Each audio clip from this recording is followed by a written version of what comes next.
আজ কয়েকটি গুরুত্বপূর্ণ রক্তের পরীক্ষার কথা বলবো। যে পরীক্ষাগুলি যদি বছরে একবার করে থাকেন তাহলে আপনার বডিতে বা আপনার শরীরে কোনো রকম কোনো সমস্যা আসছে কিনা তা আগের থেকেই অ্যালার্ট করে দেবে। প্রথম 1 নাম্বার হলো সিবিসি অর্থাৎ কমপ্লিট ব্লাড কাউন্ট। এর মধ্যে রক্তাল্পতা সহ আরও যে রক্তের সেল আছে আরবিসি, ডাব্লিউবিসি, প্লেটলেট সহ আরও আদার্স যে সেলগুলি আছে তার একটি ভালো রকমভাবে ইনফরমেশন দিয়ে দেয়। তারপরে আসছে সিআরপি।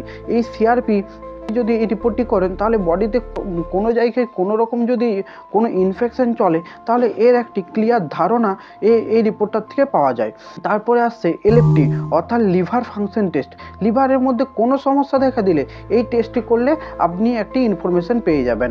তারপরে কেএফটি অর্থাৎ kidney function test. Kidney function test করলে কিডনির মধ্যে কোনো সমস্যা আসতে চলেছে কিনা তা এর মধ্যে একটি ক্লিয়ার ধারণা পেয়ে যাবেন। তারপরে লিপিড প্রোফাইল অর্থাৎ ব্যাড কোলেস্ট্রল, গুড কোলেস্ট্রল, টিজি, এইসব জিনিসগুলি বেশ ভালো রকম ইনফরমেশন পেয়ে যাবেন। তারপরে আসছে HbA1c অর্থাৎ HbA1c করলে আপনি সুগারের কোন স্টেজে আছেন তা একদম ক্লিয়ার একটা ধারণা পাওয়া যায়।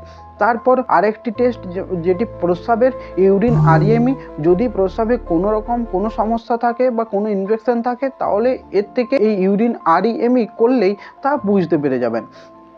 তো এই কয়েকটি টেস্ট যদি বছরে একবার করে থাকেন তাহলে আপনার শরীরে কোনো ইনফেকশন আসতে চলেছে কিনা তা আপনি একটি ক্লিয়ার ধারণা পেয়ে যাবেন।